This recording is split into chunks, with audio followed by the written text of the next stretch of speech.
نحمد و نصلی علی رسول الکریم اما بعد فاعوذ باللہ من الشیطان الرجیم بسم اللہ الرحمن الرحیم۔ ایک بھائی پوچھتے ہیں کہ چھوٹے بچوں کو صف سے ہٹا کر پیچھے کرنا کیسے؟ تو میرے بھائی اس بارے میں یہ بات سمجھیں کہ جب ایک بچہ جس کی عمر 7 سال ہو جائے تو وہ نیت کا مکلف ہو جاتا ہے، اس کی نیت نماز کے اندر اس کی نیت قابل اعتبار ہو جاتی ہے۔ اب اس کی حیثیت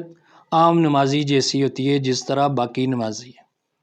اب اگر ایک بچہ نیت کر کے صف میں کھڑا ہے اور اگر کسی شخص نے اس کو ہٹا کر پیچھے کر دیا تو یہ سراسر یہ ایک انتہائی بری حرکت ہے، اس کو اس طرح نہیں کرنا چاہیے۔ اب اگر وہ 3 قدم اس کو ہٹا کے مثلا 3 قدم پیچھے ہٹ گیا تو اس طرح اس چھوٹے بچے کی جو 7 سال سے اوپر جس کی عمر ہے تو اس بچے کی نماز ہی ٹوٹ جائے گی، دوبارہ سے اس کو پڑھنی چاہیے۔ تو ایسی صورت میں بالکل جدھر وہ بچہ کھڑے اسی جگہ پر اس کو کھڑا کر کے نماز پڑھنے دینی چاہیے، اس طرح ان کو نہیں روکنا چاہیے۔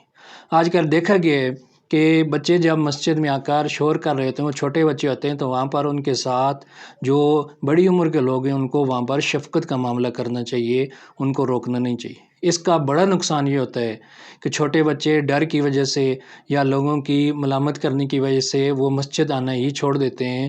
اس وجہ سے بچوں کا نہ آنا، اور علماء کرام یہ بات کہتے ہیں کہ جب آپ پچھلی صف میں دیکھیں اور اگر وہاں پر پچھلی صف میں اگر بچے موجود نہ ہوں تو آپ کو پھر اپنی اگلی نسل کی اسلام کے بارے میں اپنی اگلی نسل کی فکر کرنی چاہیے۔ لہٰذا ہم سب کو جو نمازی حضرات ہیں ان سب کو اس بات کا دھیان رکھنا چاہیے کہ اگر چھوٹے بچے آ جائیں اور کوئی شرارت وغیرہ کر بھی دیں تو بڑی پیار محبت کے ساتھ اور شفقت کے ساتھ ان کو سمجھا دینا چاہیے تاکہ بچے ان کو رغبت اور مسجد میں آنے میں ان کا شوق بڑھے، اور اس طرح وہ نماز کی ان کو عادت بھی ہو جائے گی اور آہستہ آہستہ وہ ساری بات کو سمجھ بھی جائیں گے۔ وآخر دعوانا الحمد للہ رب العالمین۔